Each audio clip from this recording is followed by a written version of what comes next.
In my last video, I showed you how to assemble the PICOCalc kit from Clockwork, which is a magnificent device and I cannot wait to power it on.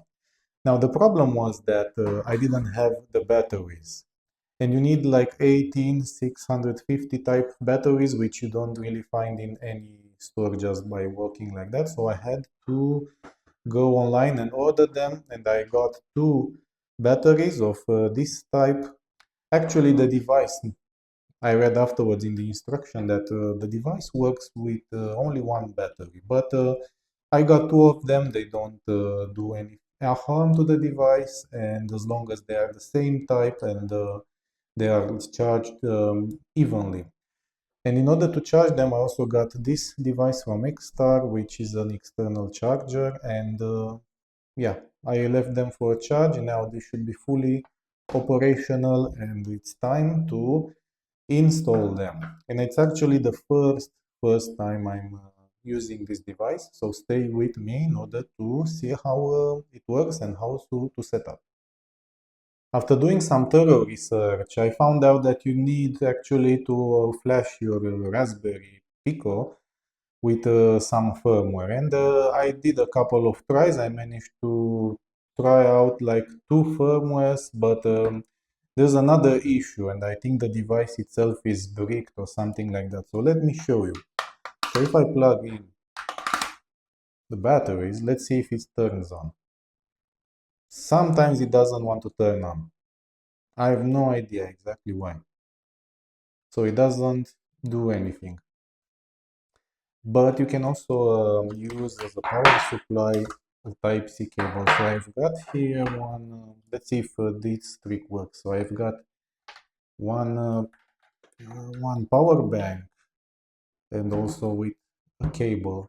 So use the Type-C cable on the top, and let's see. Now, first I need to turn on this one. No, it doesn't. I don't know why. So it's very strange because sometimes it powers on, sometimes it doesn't. I have no idea what's the issue here.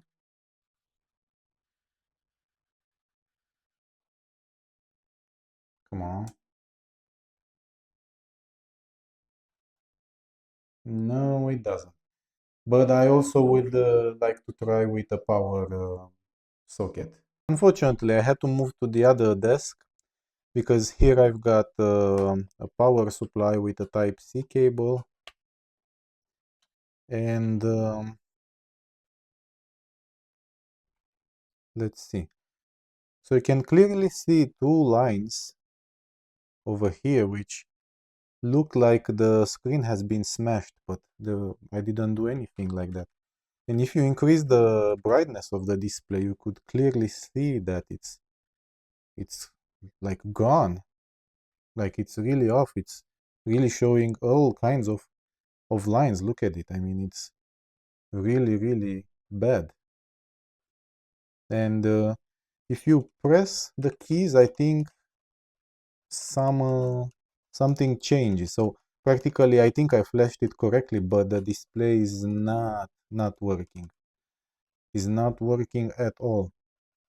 So this is like a big issue, and you can very clearly see these lines here, which look like a smash into this glass display, and it's not okay for sure. So I've got like a brick display, and I'm very disappointed by this because I waited for this device for 4 months.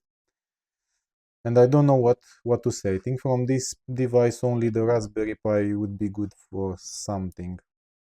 Actually, I'm really surprised by this one. So I think I'll have to talk to their support because the whole thing is crap. If I cannot use the display, then what can I do with this mighty keyboard? I mean, I really like the feel of it and the nerdiness, but maybe the quality of the materials of the industries of the whatever they use in goddamn China, I don't know.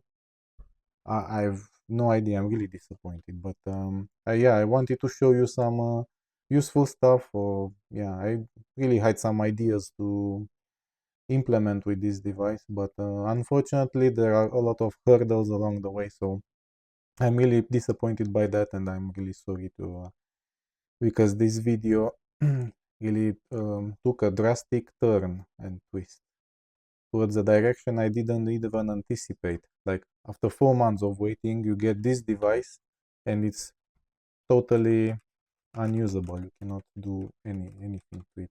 Look at it. Yeah, very very disappointing. So yeah. On this note, I will finish this video as it is, and I'm sorry about that. And let's see maybe how it goes, in how many months, if they will send me a replacement, in how many months it will arrive to me here in Switzerland. Okay, folks, so see you later. Cheers.